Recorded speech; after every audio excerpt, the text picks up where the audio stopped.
Octobre 2022 a basculé et le Sahel a retenu son souffle, figé entre fracas et poussière. Alors que des cartes entières semblaient perdues, des puits ont recommencé à bruire, des écoles à rouvrir, des marchés à frémir, contre toute attente dans le nord et le centre du Burkina Faso. Pourquoi ces signes ténus de vie importent-ils pour vous, pour moi, et que nous révèlent-ils d'Ibrahim Traoré ? Figure discrète, devenue axe d'une stratégie terre-à-terre.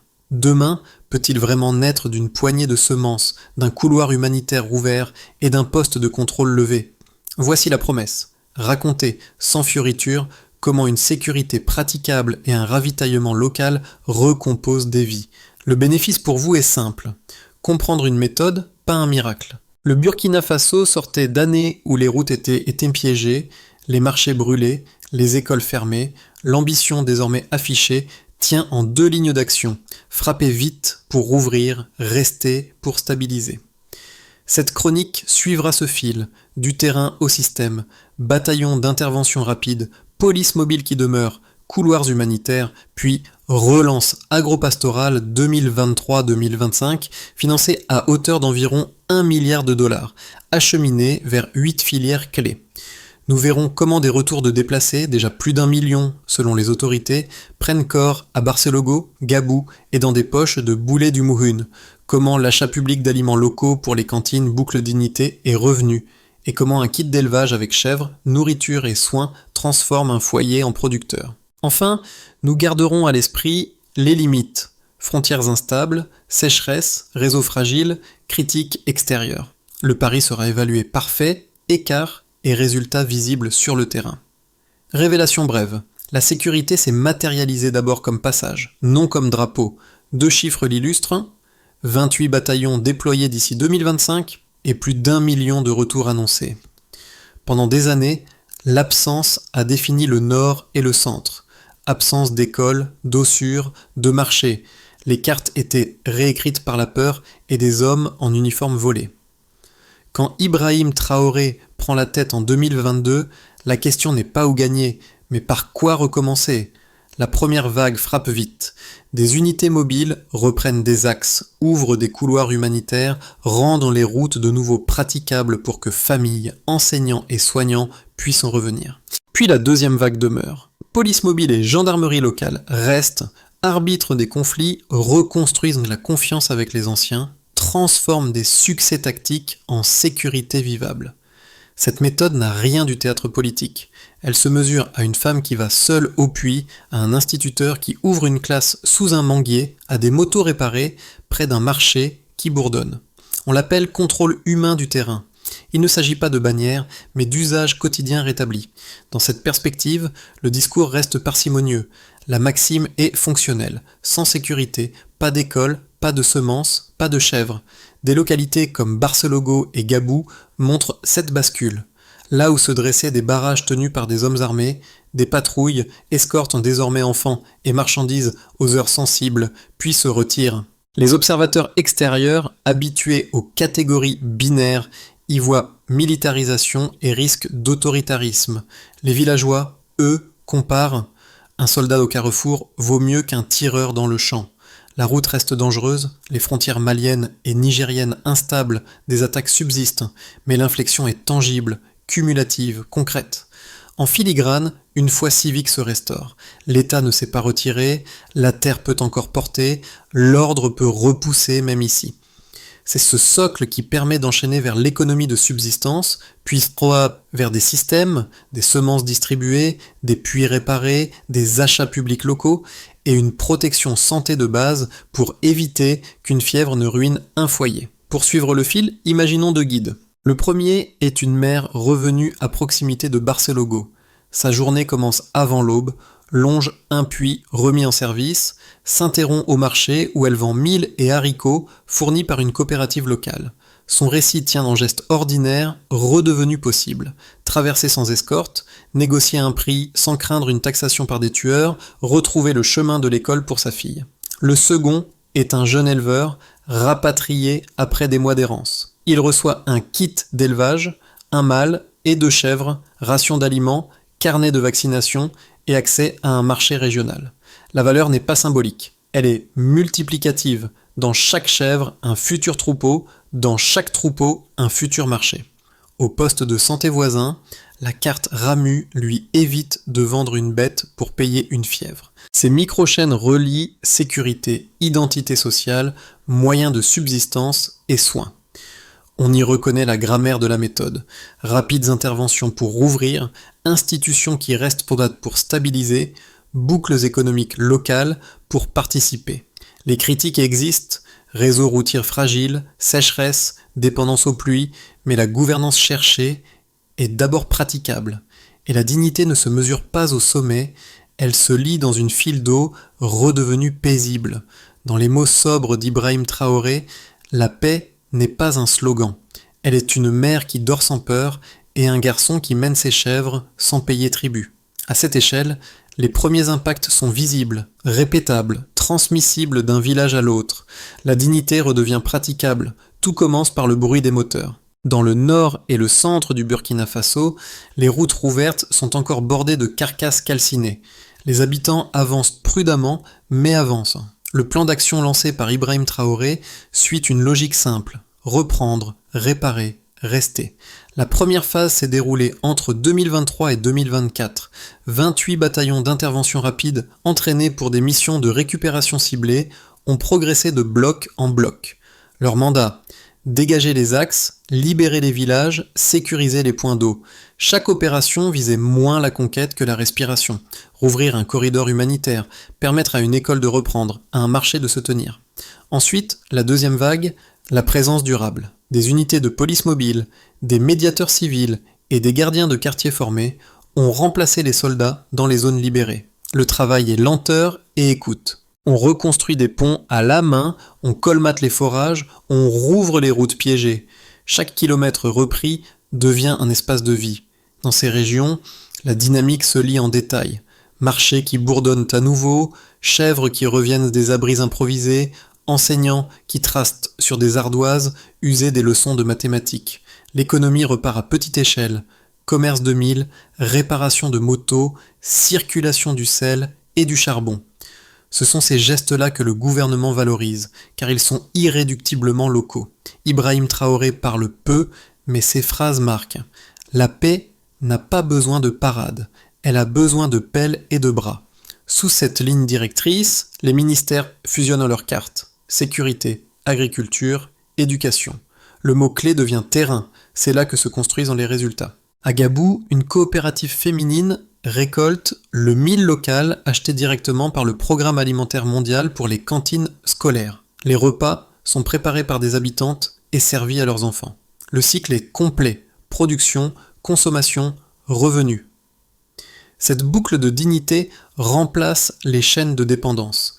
Les critiques étrangères persistent. On parle de militarisation, de populisme, de rupture avec les bailleurs. Mais le terrain montre autre chose. Le retour de plus d'1 million de personnes déplacées a été accompagné de programmes d'identification et de soins. Chaque famille revenue reçoit un numéro social unique, une carte de santé et un accès à des fonds de redémarrage. Ce n'est pas de la charité, c'est un système. Dans les discours internes, le mot « souveraineté » revient sans cesse. Non comme slogan, mais comme méthode de gestion. Chaque village redevient une cellule productive.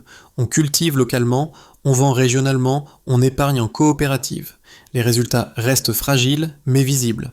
Les défis persistent. Routes fragiles, saison sèche rude, prix du blé instable. Cependant, le mouvement continue. Les sociologues parlent de reconstruction par le quotidien. Et ce quotidien pour le Burkina Faso, c'est une main qui puise de l'eau, une autre qui répare un mur et des voix d'enfants qui rient sous les manguiers. Ce jour-là, au centre du Sahel, la guerre n'a pas disparu, mais le silence a changé de camp. Et c'est peut-être là le début de la victoire. Avant 2022, le nord et le centre du Burkina Faso affichaient des chiffres alarmants. Plus de 2 millions de personnes déplacées, des zones entières sans école ni marché, et un taux d'accès à l'eau potable tombé sous 38%. La situation semblait irréversible. 2 ans plus tard, l'écart se mesure. Près d'1 million de retours recensés, 60% des axes routiers principaux rouverts et des indicateurs d'activité locale qui doublent dans certaines provinces. Ce glissement du manque vers la reprise résume l'esprit du plan. Agir d'abord, comptez ensuite. Premier chiffre, 28 bataillons d'intervention rapide. Ce nombre, annoncé fin 2024, résume la stratégie d'implantation. Chaque bataillon couvre un rayon moyen de 70 km. Son rôle, dégager, stabiliser, transférer. Une fois la zone sécurisée, la police mobile prend la relève. Le résultat concret se lit dans la reprise du trafic routier de 42% des routes praticables en 2022 à plus de 68% en 2025. Ces 26 points de delta signifient moins de temps de transport et plus de marchés ouverts. Deuxième chiffre, 1 milliard USD d'investissement public et partenarial dans le programme agropastoral 2023-2025. Sous Ibrahim Traoré, ce budget n'est pas géré depuis des bureaux d'experts, mais par des comités locaux. Il finance la réhabilitation de puits, l'irrigation des plaines et l'achat direct aux producteurs. Selon le ministère de l'Agriculture, les rendements moyens de mil ont augmenté de 38% en 3 campagnes. Chaque pourcentage représente des repas réels et des revenus restaurés pour des milliers de familles. Troisième chiffre, 3000 emplois créés par le complexe de transformation de viande à Bobo-Dioulasso, projet soutenu par la Banque africaine de développement. Derrière ce nombre se trouve un changement structurel, le passage d'une économie à une économie de bétail brut à une chaîne de valeur intégrée, inspection, abattage, emballage, chaîne du froid. Ce site doit traiter jusqu'à 10 tonnes de produits par jour à partir de 2026 et réduire de 30% les pertes post-récolte. Les autres indicateurs complètent le tableau. Taux de réouverture des écoles primaires dans les zones libérées de 28% en 2022 à 67% en 2025. Accès aux services de santé de base grâce au RAMU, plus de 45% d'inscription dans les cliniques rurales. Taux de participation des coopératives féminines multiplié par 2,3 en 3 ans. Ces données ne proviennent pas de conférences, mais de rapports de terrain. Les analystes locaux y voient une corrélation entre sécurité et productivité. Chaque axe sécurisé génère un marché actif et environ 35 emplois indirects. La politique de Ibrahim Traoré s'appuie donc sur un principe mesurable. Plus le risque diminue, plus le revenu augmente. Mais au-delà des pourcentages, l'essentiel réside dans la trajectoire. Le delta de sécurité se transforme en delta de confiance. Les retours de population créent donc de nouveaux besoins, donc de nouvelles écoles, donc de nouveaux emplois. Ce cycle vertueux est encore fragile. Les attaques n'ont pas cessé, le changement climatique menace les pluies et les prix mondiaux restent volatiles. Mais les résultats quantifiables montrent une ligne ascendante. Les observateurs internationaux parlent désormais de expérience burkinabé. Non parce qu'elle est idéalisée, mais parce qu'elle est documentée. Chaque bataillon, chaque coopérative, chaque puits a une fiche de suivi. Le système produit de la preuve avant de produire de la rhétorique. C'est cela le vrai delta, passer de l'intention à l'évidence et de l'évidence à la foi civique. Les critiques les plus fréquentes venues de l'extérieur s'articulent autour de 2 idées, le risque d'autoritarisme et l'illusion d'autosuffisance. Elles méritent d'être entendues avant d'être discutées. Premier argument, la centralisation du pouvoir sous un uniforme. Pour certains observateurs, confier l'exécutif à un militaire, même charismatique, ramène le Burkina Faso en arrière. L'absence d'élections, les alliances avec d'autres régimes du Sahel, l'expulsion de forces étrangères sont interprétés comme des signes d'isolement. Les commentateurs citent des précédents régionaux. Chaque transition armée promet la réforme, puis s'enlise. Deuxième argument, la méfiance envers le modèle de production endogène. Selon les bailleurs traditionnels, la substitution à l'aide pourrait creuser un vide. Infrastructures limitées, accès restreint aux intrants importés, dépendance climatique accrue. Ils craignent qu'une agriculture nationale sans financement extérieur s'épuise avant de mûrir. Ces 2 critiques reposent sur des faits partiels. Le premier néglige la structure mise en place depuis 2023. Un conseil de transition civilo-militaire, des délégations régionales autonomes, un système d'enregistrement social, RSU, transparent. L'État n'a pas disparu derrière les casernes, il s'est déplacé vers les villages. Le pouvoir localisé n'est pas une négation de la démocratie, mais une forme adaptée de représentation. Quant à la seconde objection, elle se heurte à la dynamique des chiffres. La production céréalière nationale progresse de 35%, les coopératives rurales se multiplient, et les achats publics locaux ont réduit la part d'importation alimentaire de 28% à 17% en 2 ans. Ces gains sont modestes à l'échelle mondiale, mais massifs à l'échelle d'un territoire enclavé. Surtout, la stratégie ne vise pas à rompre avec l'extérieur, mais à équilibrer la dépendance. Les accords de coopération agricole avec le Mali et le Niger illustrent une intégration régionale fondée sur la réciprocité. La souveraineté n'est pas un isolement, c'est une hiérarchie revisitée des priorités.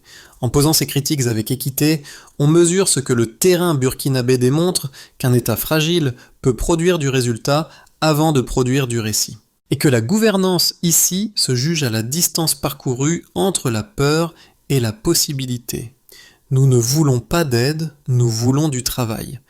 Cette réplique d'un agriculteur du Nord, reprise par Ibrahim Traoré en 2024, marque le milieu du récit, le moment où la survie cesse d'être un état pour devenir une méthode. Jusqu'ici, le Burkina Faso reconstruisait. Désormais, il se réinvente. Le mouvement se déplace des armes vers les outils, des convois humanitaires vers les semences locales, des discours de sommet vers les marchés de brousse. Chaque retour de famille devient une micro-entreprise, chaque puits restauré un acte de confiance. La nouveauté n'est pas visible dans les parades, elle s'entend dans les sons, les bêlements, le bourdonnement des pompes, le rire des enfants. Ces bruits minuscules remplacent les bulletins officiels. Ce sont eux qui traduisent la souveraineté. Pour Ibrahim Traoré, cette étape n'est pas symbolique, c'est la ligne de flottaison du pays. Quand une mère marche seule jusqu'à son champ sans escorte, le plan fonctionne.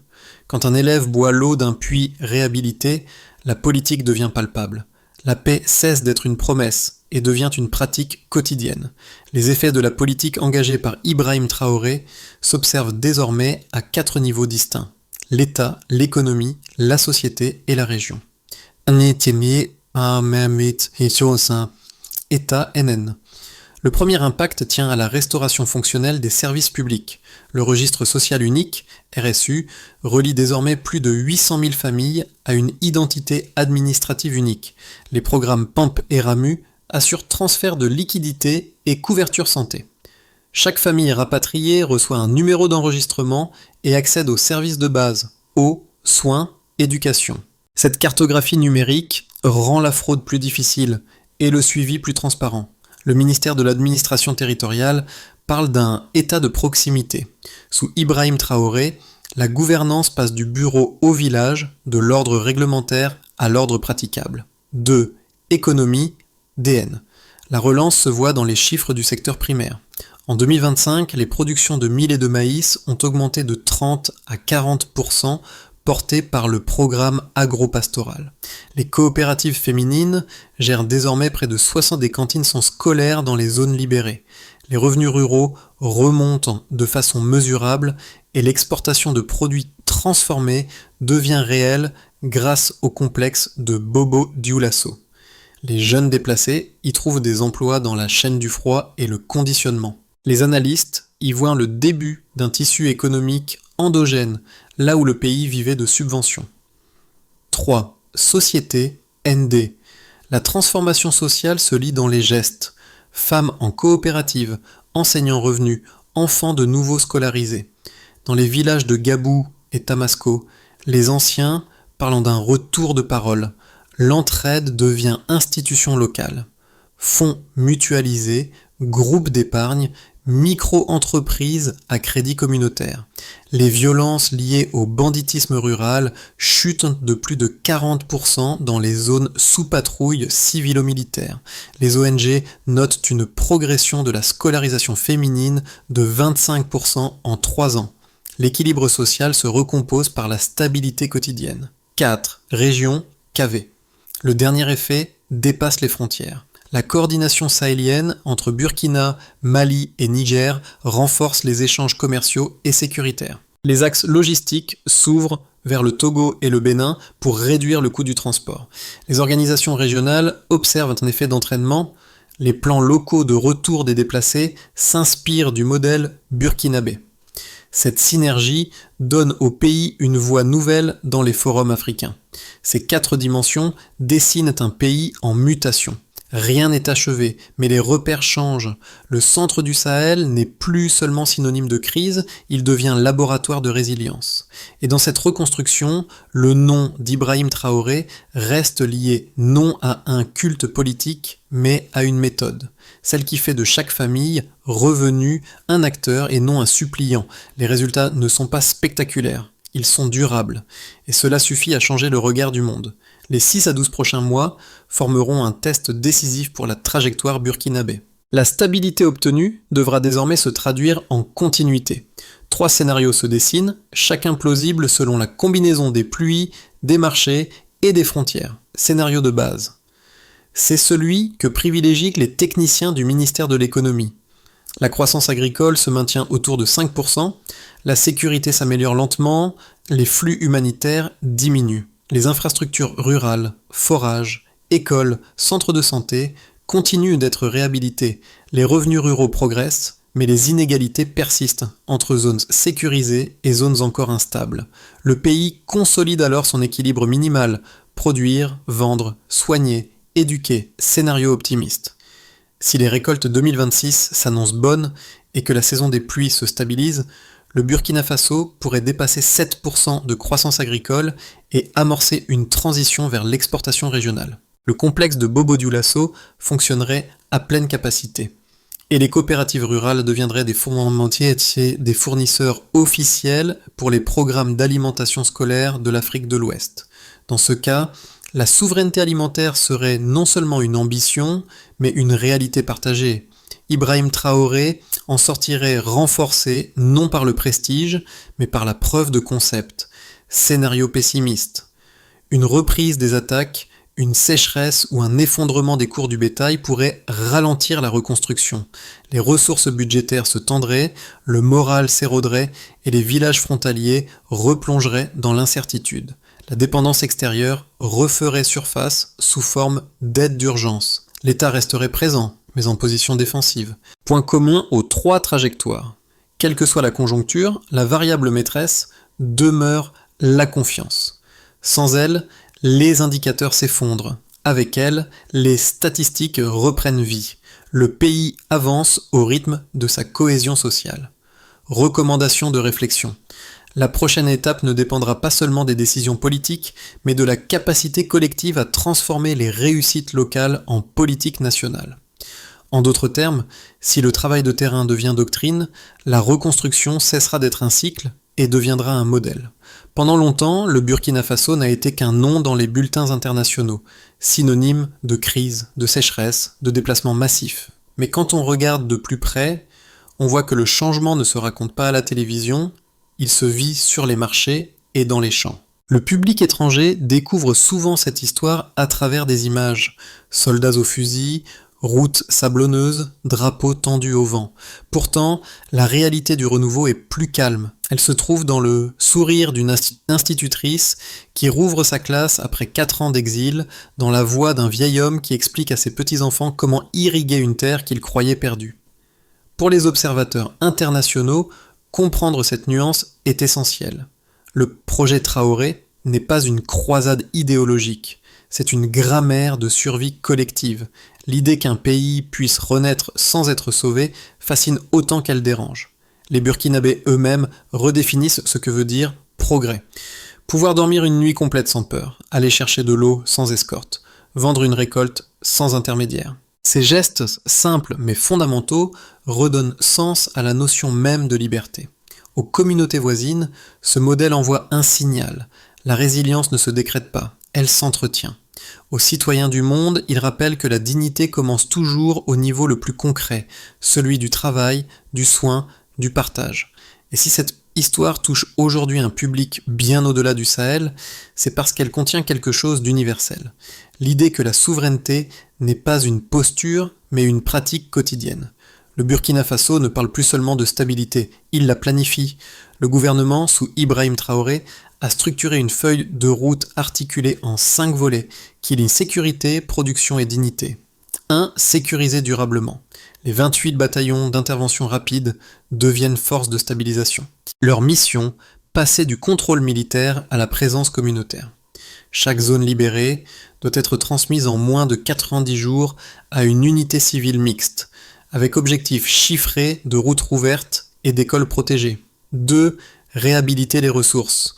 Le plan agropastoral 2023-2025 entre en phase de creuser 400 nouveaux puits, restaurer 3000 hectares d'irrigation et déployer 200 unités de stockage local. Les indicateurs, nombre de familles rapatriées, desservies et rendement par hectare. 3. Organiser les circuits. Les coopératives locales seront interconnectées en 12 pôles régionaux. Chaque pôle reçoit une enveloppe budgétaire mensuelle et un audit trimestriel. Objectif, que 70% des cantines scolaires s'approvisionnent localement d'ici 2026. 4. Numériser la gouvernance. Le registre social unique RSU devient plateforme interactive. Les citoyens signalent besoins, changements ou abus. Les bases RAMU et PAMP y seront liées. Indicateur clé, temps de réponse administrative réduit de 60%. 5. Former et transmettre. Les écoles rurales intègrent les modules de gestion coopérative et d'entretien des infrastructures. D'ici à 2027, 5000 formateurs seront certifiés. La mesure finale, taux de maintenance autonome à 80%. Cette séquence fixe une logique, sécurité, production, responsabilité. Elle fonctionne par résultat concret, pas par décret. Dans la philosophie d'Ibrahim Traoré, le leadership n'est pas dans le verbe, mais dans le suivi. Chaque objectif atteint devient une preuve et chaque preuve soutient la foi civique. Le succès de ce plan se mesurera non au nombre de réunions, mais au nombre de villages qui fonctionnent sans aide. Le soleil décline sur le Sahel. Près d'un vieux puits, la même mère qu'au début du récit tire un seau d'eau claire pendant que son fils nourrit 2 chèvres, celles-là même qui lui ont été remises 1 an plus tôt. Leurs bêlements se mêlent aux rires d'enfants, au loin. Tout paraît simple, presque immobile. Pourtant, chaque geste est une victoire lente sur le désordre. Cette scène, Ibrahim Traoré aime la citer dans ses entretiens. Non pour se glorifier, mais pour rappeler que le pouvoir n'est qu'un moyen si la vie ne reprend pas. Là où autrefois régnait la peur et la dépendance, l'on retrouve désormais des voies, des marchés, des livres d'école. Rien de spectaculaire, juste la continuité, le travail, la dignité retrouvée. Un jour, la même mère dira peut-être à son fils « Ton pays s'est relevé sans bruit ». Ce sera la vraie définition de la victoire. Pas celle que l'on proclame, mais celle que l'on habite. Le Burkina Faso n'a pas écrit un manifeste, il a tracé un exemple. Dans un monde où tout se mesure en promesses et en discours, ce pays démontre que la reconstruction peut naître d'un geste modeste. Creuser un puits, nourrir une chèvre, rouvrir une classe. Là se trouve la véritable pédagogie de la souveraineté. Cette renaissance, commencée sous Ibrahim Traoré, ne se limite pas à ses frontières. Elle interroge chaque nation, chaque communauté, sur la manière dont elle conçoit le progrès. Peut-on vraiment parler de liberté si elle n'assure pas la vie quotidienne ? Peut-on parler de modernité quand on oublie la dignité ? De Washington à Ouagadougou, la question reste la même. Que vaut un modèle de développement qui ne nourrit pas son peuple ?